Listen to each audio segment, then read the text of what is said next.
Okay, those of you who were online, you noticed it was blinking off and on. I made a change. Well, hopefully it'll make a difference. So Paul didn't want to rely on, we know that he learned at the feet of Gamaliel. He talks about this. He didn't want to rely on his learning at the feet of Gamaliel. He wanted to rely on his learning at the feet of Jesus. Remember in Galatians 1, he said, 1:11, brothers and sisters, I want you to know that the good news I preached to you was not made up by human beings. I did not get it from humans, nor did anyone teach it to me, but Jesus Christ showed it to me. That's what he wanted to rely on, the knowledge he had gained at the feet of Jesus through the Spirit. And his statement to the Corinthians was kind of, I think, a written declaration of how he approached all the churches after sitting at the feet of Jesus. In 1 Corinthians 2, beginning in verse 1, he says, Dear brothers and sisters, this is from the NIV, Dear brothers and sisters, when I came to you, I did not come preaching God's secret. Actually, that's a New Century. The NIV says, I proclaim to you the testimony about God, God's secret. With fancy words or a show of human wisdom, I decided that when I was with you, I would forget about everything except Jesus Christ and his death on the cross. So when I came to you, I was weak and fearful and trembling. My teaching and preaching were not with words of human wisdom that persuade people, but with proof of the power that the Spirit gives. This was so your faith would be in God's power and not in human wisdom, not stuff I gained at the feet of Gamaliel, information I got from the Lord himself. Paul's natural speaking ability, unless one says, well, he was probably being humble. I mean, if you take the scripture at face value, Paul's natural ability to speak appeared to be wanting. Because in 2 Corinthians 10:10, he says, you say when I'm there that my speech is weak, that I'm not a talented speaker. But with the Spirit speaking through him, he had the power of the Spirit providing proof of the things he said so that his listeners' faith would be based on the power of God. And that's what Romans 1:16 says.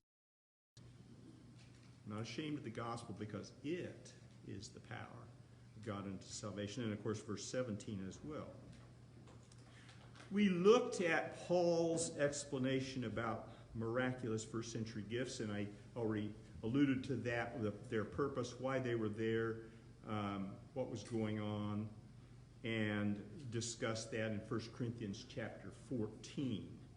You'll recall he was talking there about prophesying and speaking in tongues, and so that gives us insight into the purposes of these miraculous gifts. He tells us directly what those purposes were, especially speaking tongues and the prophecy.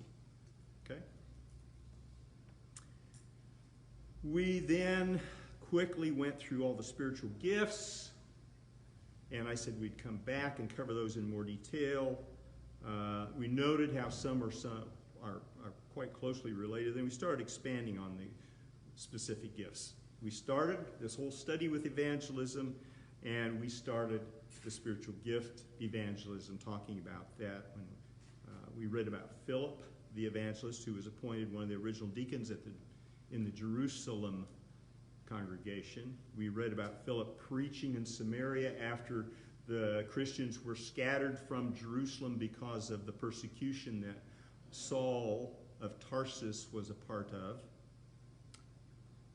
And that the apostles, even though Philip went to Samaria and preached the gospel and converted people, the apostles had to come up and lay their hands on these people so that they could survive as a separate congregation, because without the continuous presence of the apostles, how were they going to know what God's word was? They wouldn't. And so they had to at least have the apostles come up and lay their hands to have someone receive the miraculous gift of prophecy. Next, we see Philip in an isolated area. Donnie, do you want to read Acts 8:26 through 20 through 32?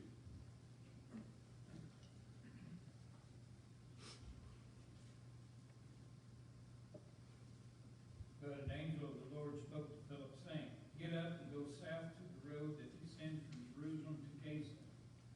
So he got up and went, and there an Ethiopian eunuch, a court official of Candace, queen of the Ethiopians, who was in charge of all of her treasure, and he had come to Jerusalem to worship. And he was returning and sitting in his chariot and was reading from the prophet Isaiah.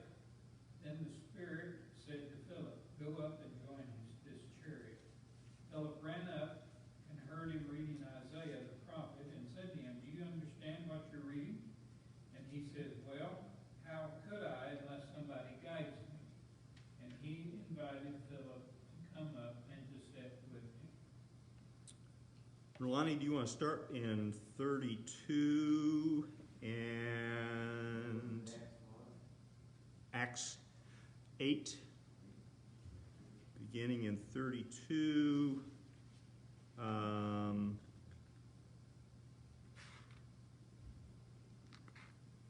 We'll go through 40. The place in the scripture which was read was this: He was led as a sheep to the slaughter, and like a lamb silent before its shearer.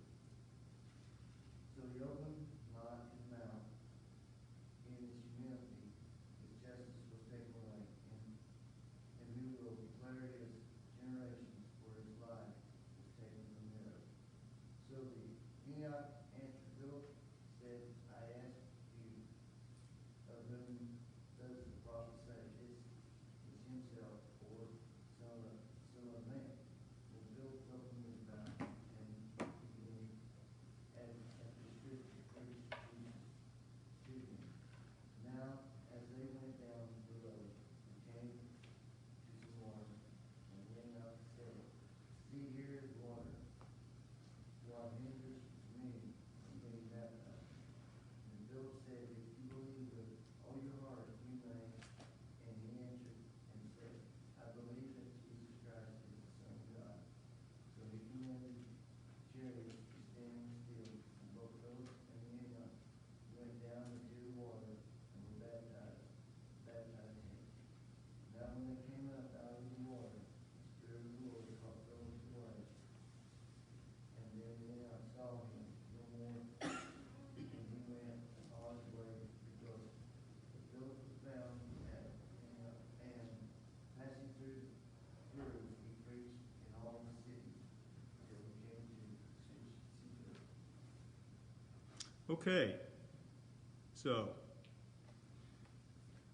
we have Philip telling the good news in Samaria. We have Philip telling the good news in the desert to the Ethiopian eunuch. Now, you might say, well, okay, no apostles were present there. How did the church in Africa then continue?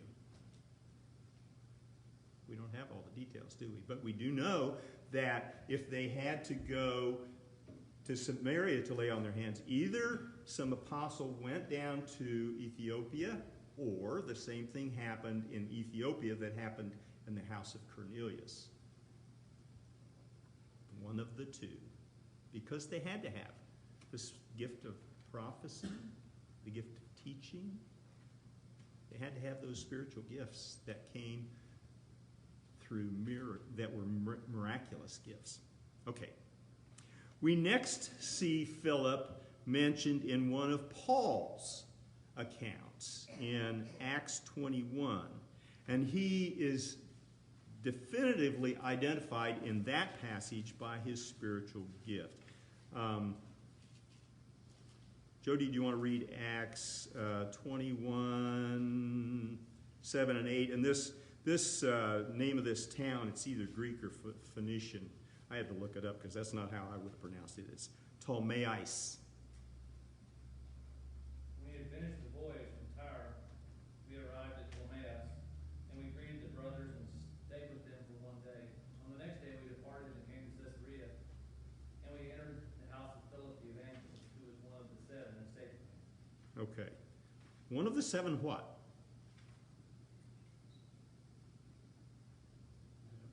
Referred to back in Acts where they appointed 7 men to see to the needs of the widows. In Acts 6, right. So notice he isn't identified here as Philip the healer. He was doing healing in Samaria. He isn't identified as Philip the deacon, although that's alluded to, one of the 7. He's identified as Philip the evangelist by his spiritual gift. And we have, through these passages then, examples of the first spiritual gift, evangelism. Who else had this gift of evangelism that you can think of and traveled with Paul? And Paul titled a couple of books after him. Timothy, that's right.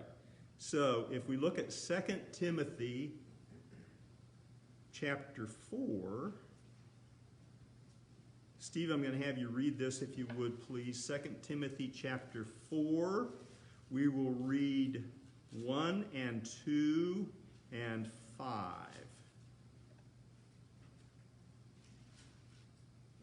Timothy chapter 4. 1 and 2 and 5, please. I solemnly charge you in the presence of God and of Christ Jesus, who is to judge the living and the dead, and by his appearing in his kingdom. Preach the word, be ready in season and out of season, reprove, rebuke, exhort, and with great patience and instruction. But you, being sober in all things, endure hardship, to do the work of an evangelist, fulfill your ministry. Okay. Your ministry, fulfill your ministry. Do the work of an evangelist. Timothy was an evangelist by the Spirit's gift, and Paul is encouraging him to use your gift that you received in the fullest measure.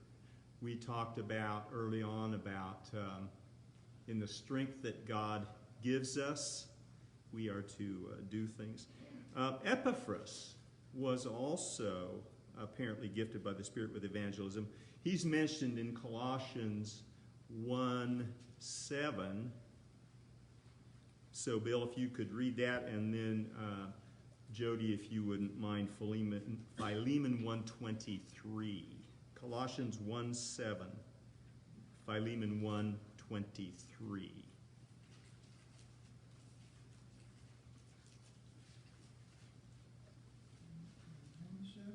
Yes, sir. Please. Just as you learned it from Epaphras. Just as you learned it from Epaphroditus, our beloved fellow servant, he is a faithful minister of Christ on your behalf, and has made known to us your love in the Spirit. So he was out preaching the gospel. You learned it from Epaphras. Philemon 1:23, please. Epaphras, my fellow prisoner in Christ Jesus, sends greetings to you. So he's with Paul. He's also preaching the gospel. He's one of the evangelists who were in the group that traveled around preaching the gospel. It was interesting because we often think of Paul and Barnabas, Paul and Silas, Paul and Silas, Paul and Timothy. I forget now where I was reading. It was in Acts, I think, last night. And he had this whole group of guys with him. I mean, there were like 8 or 9 people named that are in this written. And of course, Luke's writing Acts, so Luke's there too, and he wasn't named in that group. So, yeah. Now, as I think it was Jody some weeks back pointed out that there is often overlaps with the gifts. as we go through these, you'll find yourself thinking that some of these overlap to the point of indistinguishability. How do you... Well, I think if we look at it in depth, though, the characteristics of the gift, that we can find justification for separating them out as distinct gifts. Our next, so that's evangelism. Next spiritual gift, leadership. This is really close to administration, but it's a special gift given by the Spirit of Christ to certain members to provide direction and goals and marshal resources and people and bring those together to accomplish the goals. So setting goals and then bringing, okay, this person's talented here, let's get this person here, let's get that person here, and make the church stronger by getting the right people in the right place and the right resources. This word is used as a work or as an office is attached to official leadership roles in the church. It's also used in a verb tense. It's used in the sense of causing to focus on a particular thing or on a particular idea, a particular action. An example of this latter use is in Titus 3. So, Donnie, if you wouldn't mind reading Titus 3:8, please. And I've got it here in the New Century, and I think, yeah, the New English. So this is the same word that's highlighted in both these versions. So you can see how it's translated differently, and Donnie's probably got a different one. This is American Standard. Okay. This is a trustworthy statement. And concerning these things, I want to speak confidently, so that those who have believed God will be careful in good deeds. These things are good and profitable for men. Okay, so careful to engage. So his translation used careful to out of the same that they used in New Century, and then engage out of the New English. So you can see how different translators will look at this word, and it's a focusing on using your life to do good. Engaging on focusing. You can see how someone who has this gift is used by the Spirit then to cause others to focus on a particular work, a particular direction, as they exercise their gift of leadership. And as we'll see, it's oftentimes in the Scripture put together with official church leadership, aka elders, bishops, pastors, but in some cases not so. Let's look at the other usage, leadership through an office. In Romans 12, verse 8, it says, and this is only part of 8, anyone who has the gift of being a leader, that's this word, should try hard as he leads. So here we've got the spiritual gift listed, and then we can trace this word to other scriptures that use this word. In 1 Timothy 5, verse 17, if, Bill, you wouldn't mind reading that, and then we'll look at 1 Thessalonians 5, 12 and 13. Steve, if you wouldn't mind having that one, 1 Thessalonians 5, 12 and 13. And then I'm going to have Jody, if you will look up 1 Timothy 3, and I'll tell you the verses once we get there. So we'll start with 1 Timothy 5, 17. Let the elders who rule well be considered worthy of double honor, especially those who labor in preaching and teaching. Okay, so this is that word, lead the church. Lead the church, focusing the church on particular activity, which would be, of course, becoming more spiritual and growing. 1 Thessalonians 5. But we request of you, brother, that you appreciate those who diligently labor among you and have charge over you in the Lord, and that esteem them very highly in love because of their work. Live in peace with one another. Now, this is one of those passages where the elders specifically are not mentioned, but because of the context and the language, and because it's pretty parallel to 1 Timothy 5, we can infer that it's referring to the elders, although it may refer to the elders and some others too, but certainly with elders. In 1 Timothy 3, we want to read verses 1 through 5. The saying is trustworthy. If anyone aspires to the office of overseer, he desires a noble task. Therefore, an overseer must be above reproach, the husband of one wife, sober-minded, self-controlled, respectable, hospitable, able to teach, not a drunkard, not violent, but gentle, not quarrelsome, not a lover of money. He must manage his own household well with all dignity, keeping his children submissive. For if someone does not know how to manage his own household, how will he care for God's church? So that translation is using manage. The New Century, as you saw, uses leader and lead. What is your, Ronnie? Which verse? 4 must be a good family leader and must know how to lead the family in 5. Manage his own household well. Okay, manage. Okay. And manage his own household. Keep his children smooth. Okay. So it's a leadership role. You're directing, again, focusing the family to certain activities in a certain lifestyle, a certain way. So these 5 and in 1 Timothy 3 are talking about both the responsibility and the spirit given to lead. In Hebrews chapter 13, we have a different word. It's also interpreted leaders, but it's a different word.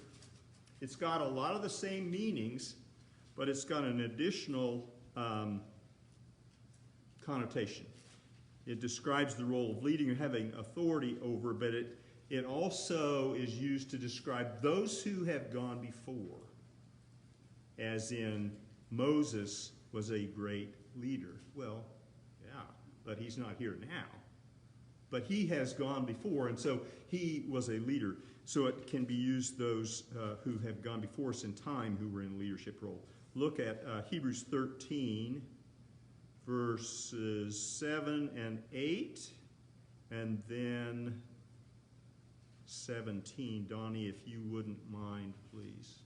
Remember those who led you and spoke the word of God to you, and considering the results of their conduct, imitate their faith.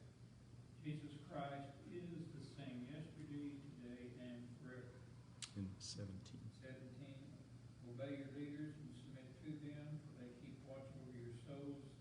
As for those who will give an account, let them do this with joy, not with grief, for this would be unprofitable for you.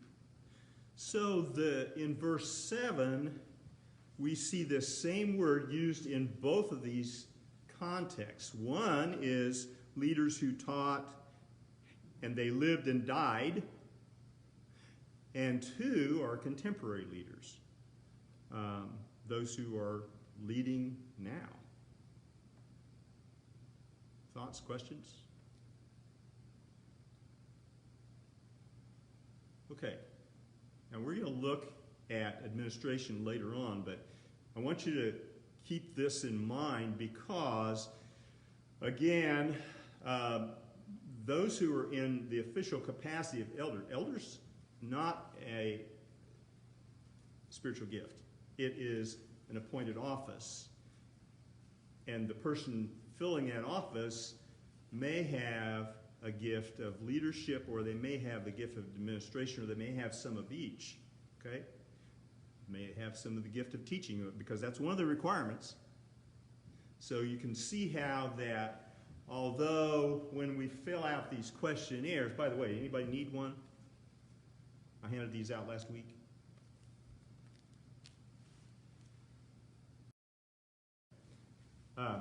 Did you have your hand up? Yeah, we get it now. We'll forget it. You're welcome. So,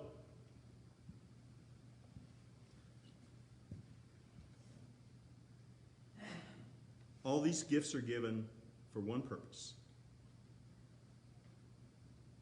What's that purpose? Grow the church. To grow the church. Make the church grow up. 2 Corinthians or 1 Corinthians 12, Paul talks about bringing the church to a mature person to grow into the head. Go ahead. How do you, so, if we're going through this, we know some of these, we've talked about, some of these things are, these gifts that were given, they would be given, I would assume, after the person's been added to church. Yes. But some of this same leader thing, there are personality traits. Some people, no matter what atmosphere they're in, for the most part, will become the leaders of those groups. Right. So are they same? Are they different? Is one, does God take attributes that He's made us with and amplify them? I mean, how do you reconcile that? You can't.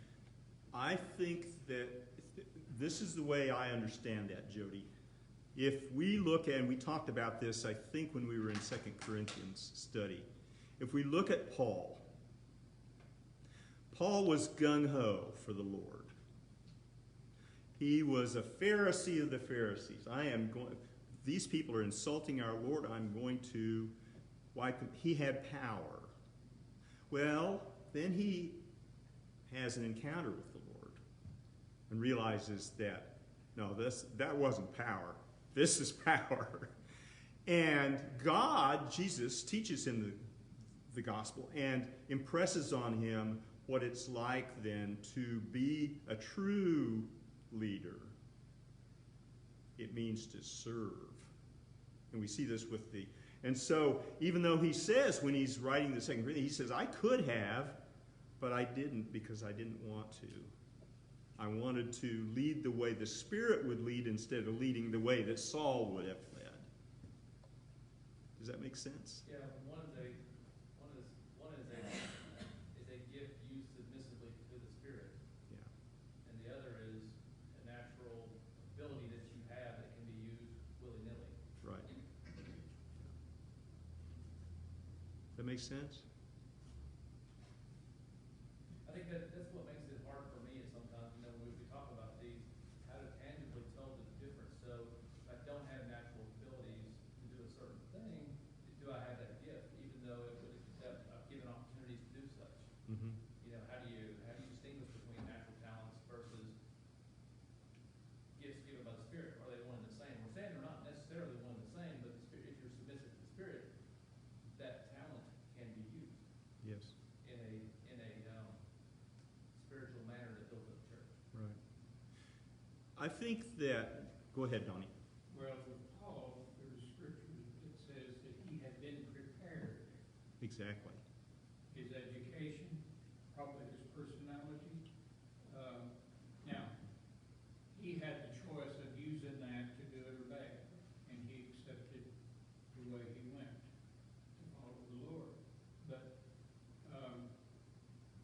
he was prepared years before for this task. But he said, and the reason that I understand the way I explained it, he talks about all this stuff, and then he says, all that was just garbage for the Lord. I threw it all away because I just want to do how the Lord wants me to do. I just want to be used by the Lord. I just want to, what I am today is because of what God made me.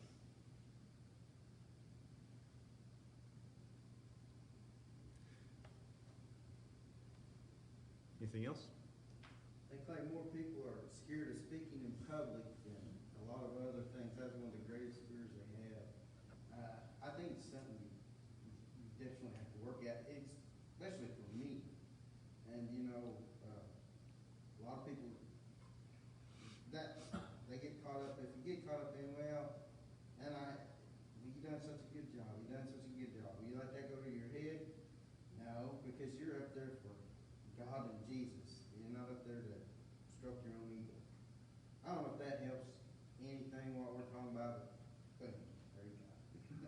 Well, and not everyone, as we go through these gifts, you'll see a lot of them don't require, I mean, we're all supposed to be evangelistic, but we're not all evangelists. And so we all should be able to, I mean, if I start talking to you about hunting, you can tell me about hunting.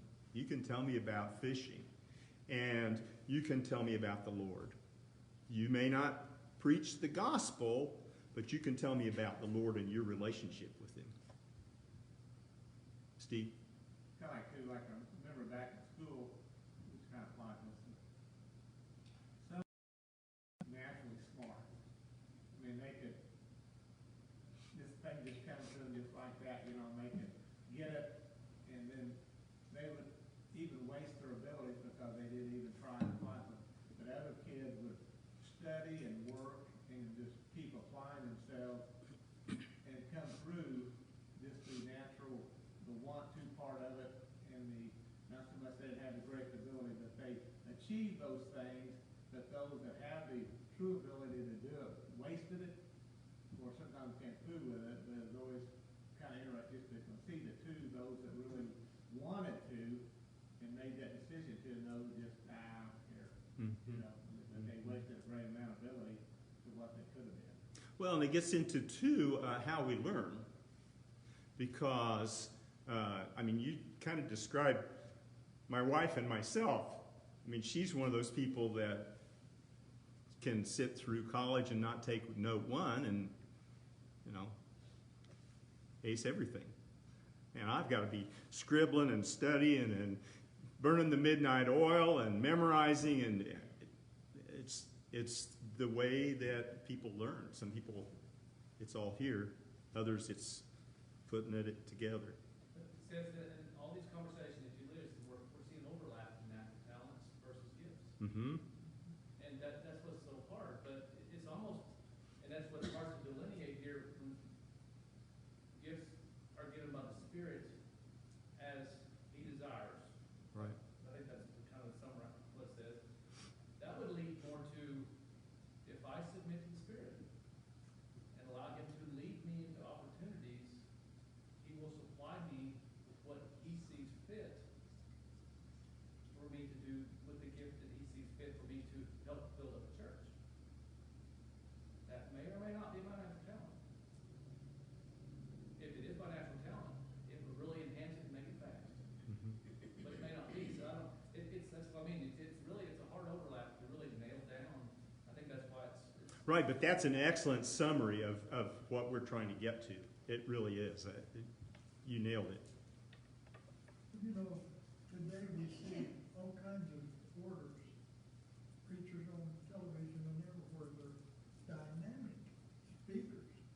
But I think somewhere along the line, you got to discern the truth too, just like you and I have to. We're going to talk about some. Paul, huh? We will be talking about some of that too. Yes. But yes, you're right.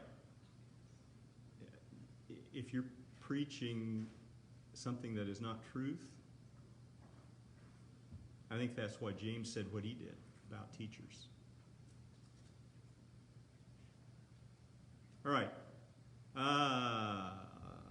We'll get started on mercy. Mercy, before we go to that, I think of this in terms of, for example, let's say a person is a school teacher.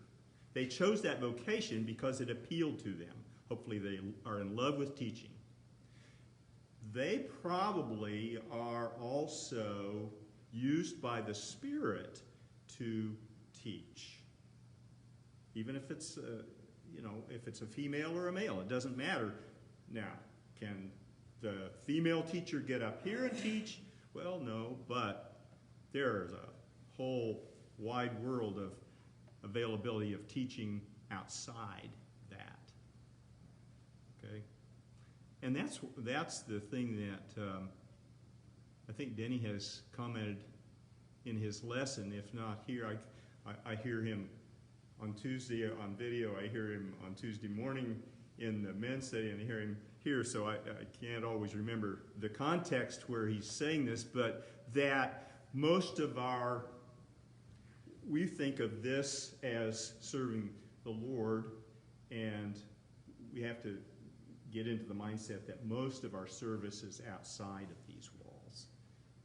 It's in other settings, as Alan was talking about.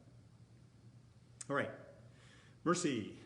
This is Christ's gift to certain members of the body to experience or feel others' hurts, have the ability to sympathize with and comfort those suffering, doing so in an especially empathetic manner, beyond what can be delivered by someone who does not have this gift. This person really could say, I feel your pain, and be genuine about it. This gift is also listed in Romans 8. It's the last gift listed in that verse. It says, whoever has the gift of showing mercy to others should do so with joy. Why do you think Paul directs that mercy be given with joy? Isn't that kind of just the opposite of sympathy? Is it possible to commiserate with someone, and while they appreciate your empathy, you really haven't lifted their spirits? You haven't helped them feel less pain. You've not improved their suffering. And besides that, if you can truly feel another's pain, multiply that many times.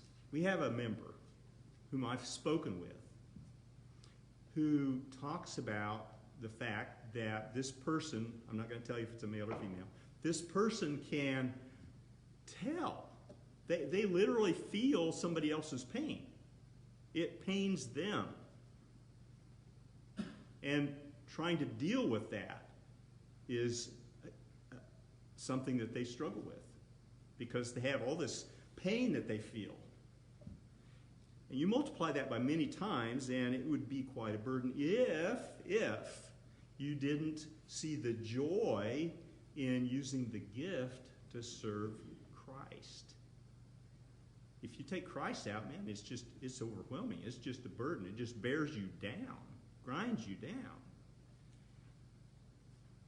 Does that make sense? I think that's why he says it with joy. Now, we saw that phrase also,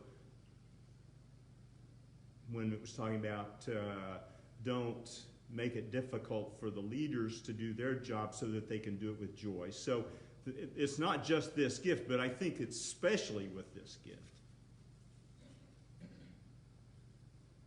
I can't relate to that. When you fill this out, you graph things, and I won't tell you where I was on that one, but this overlap, you do see an overlap, but you've got one that spikes up if you go through this the way you should. And it's not that you think about the questions, it's what comes to mind first. That's how you got to answer this in order for it to work. And, yes, ma'am. The ESV in verse 8 says, the one who does acts of mercy with cheerfulness. Right. So, Cheerfully and with joy. not regarded as drudgery or this is something I'm obligated to do. Make it, this is something I want to do. And that goes along with all of our gifts. I don't know if it was last week or the week before. We talked about these gifts are not burdens, they're gifts. See, what's interesting is they're not based on when Denny's talked about them, they're not based on a feeling. They're based on a recognition and an action. So you choose to be joyful. You can choose to be cheerful. That may not be how you feel at the time, Right. but you choose. Right. And we're asked to be disciplined about this stuff. And as you're doing acts of mercy, if you're showing that you're doing this for the Lord and you're making that known and that you are joyful in your serving, world of difference. I gotta wash your feet. Okay, fine. I'll wash your feet. Oh, no. I'll go through that. No. It's joy. And you don't see, you're not going to wash my feet. Well, you know, Peter, you got to be washed. If I don't wash you, you're not part of me. The joy. The joy. That's what kept him going to the cross. The joy of what was before him.